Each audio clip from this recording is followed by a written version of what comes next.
Bonjour les gars, bienvenue sur la chaîne Awareness. J'espère que vous allez bien et que tout se passe bien dans votre vie. Aujourd'hui, je te parle du NoFap et de la rétention séminale. Pour ceux qui ne savent pas ce que c'est le fait de ne pas regarder du porno et ne pas se masturber. Et de pourquoi ce truc est un piège. Ce truc est un gros piège. D'accord? Donc, je vous explique. Le NoFap et la flemme ne marchent pas. Le NoFap, ça te fait vraiment bouger le cul. Le NoFap, ça te donne du courage, la dalle à travailler plus pour atteindre ses objectifs. On est tous d'accord. Mais qu'est-ce qui se passe lorsque tu ne travailles pas sur tes objectifs et que tu mènes une vie monotone? Qu'est-ce qui se passe? Il se passe que tu piques des crises de nervosité. Tu es vraiment très agressif. Peu importe ce qui se passe. Si quelqu'un, par exemple, te dit quelque chose de blessant ou de frustrant, tu le prends tout de suite au premier degré. Et lorsque tu marches dans la rue, tu es vraiment en surconfiance, tu es nerveux et ça se voit parce que il y a comme un blocage, tu es comme dans un cercle, ok? Et donc, il y a une pression sur toi. Et donc, ça, c'est le piège du NoFap. Mais la solution, c'est quoi? La solution, c'est à chaque fois se fixer des objectifs et travailler là-dessus. Imaginez une personne qui travaille sur ses objectifs de jour en jour, qui s'améliore en faisant du sport, en lisant et tout. Cette personne est naturellement heureux. Il n'a pas le temps d'être nerveux et d'être frustré. Il est de bonne humeur généralement. Même si tu ne seras pas de bonne humeur à 100% tous les jours de ta vie. Mais le NoFap, c'est ça. Lorsque tu ne fais rien, lorsque tu te bouges pas vraiment à t'améliorer, ça commence à jouer contre toi. D'accord? Et moi, je suis fier d'appartenir, je parle en espagnol déjà. Je suis fier d'appartenir dans ce piège. D'accord? Parce que ça me permet vraiment d'arranger ma vie, puisque ma vie, vraiment, c'est de la merde. Ok? Je ne le dis pas pour, voilà. Mais j'ai pas encore atteint les objectifs que je souhaite atteindre dans ma vie. D'accord?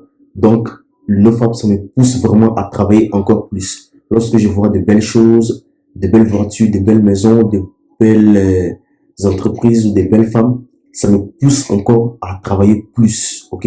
Ça me permet de lire un livre aujourd'hui et de lire un deuxième demain et de travailler encore plus, aller en salle tous les jours. Donc, c'est ce que le NoFap me fait faire en fait. Et lorsque j'arrête de faire ça, qu'est-ce qui se passe? Je vais retourner dans la case départ, faire des relapses, niquer mon NoFap, me masturber et tout, et revenir dans la vie ancienne, d'accord? Et suivre le topo, d'accord? Comme je l'ai dit dans une précédente vidéo, si tout le monde va à gauche, il faut que tu pars à droite. Si tout le monde part à droite, pars à gauche, ok? Mais l'avantage de tout ça, c'est quoi? L'avantage, c'est que à force de continuer à faire des choses, ok, dures, c'est-à-dire travailler sur ses objectifs de jour en jour, s'améliorer, ça va prendre du temps. Tu te sentiras seul, tu auras moins d'amis parce que les gens vraiment te trouveront bizarre. Les gens ont envie que vous allez au McDo pour aller manger tu connais, ok? D'aller fumer et d'aller faire des choses bizarres. Les gens ne sont pas prêts à se sacrifier.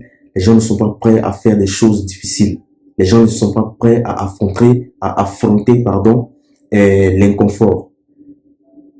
Et je vais vous dire quelque chose. Tout ce qui est facile, c'est vraiment de la merde. Tout ce qui est facile, c'est de la merde. Par exemple, c'est tellement facile de prendre son téléphone et de monter sur un site pornographique. C'est tellement facile de se masturber. C'est tellement facile de commander un McDo et manger de la merde. C'est vraiment très facile.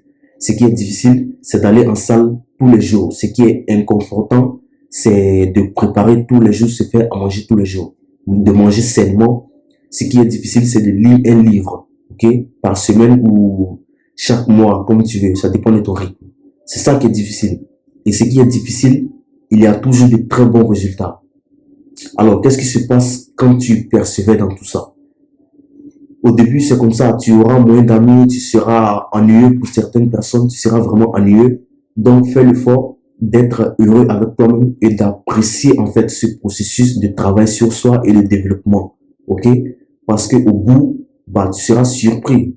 Tu seras surpris des résultats et c'est là maintenant que tout le monde voudra s'accrocher à toi et c'est là maintenant que tu vas trier des personnes avec qui traîner parce que tu fais des choses que les autres ne font pas. Et lorsque tu seras avec eux, bah, tu ne te sentiras pas bien. Tu auras besoin de t'entourer de personnes qui font la même chose que toi. Mais qui sont ces personnes qui font la même chose que toi? Ce sont des Jeff Bezos, ce sont des Elon Musk, ce sont des Mbappé, ce sont des Sadio Mané, des Neymar et tout. D'accord? Et donc, pour pouvoir accéder à cette classe, ok, de personnes qui font des choses vraiment difficiles pour s'améliorer, bah, il va falloir traîner dans la boue du nofable, la frustration et tout. Donc, voici ce que j'avais à partager avec vous. Ça, c'est le piège du nofable. Et ce piège-là, moi, en tout cas, personnellement, je suis très fier d'appartenir à ce piège parce que ça me permet d'arranger ma vie. D'accord?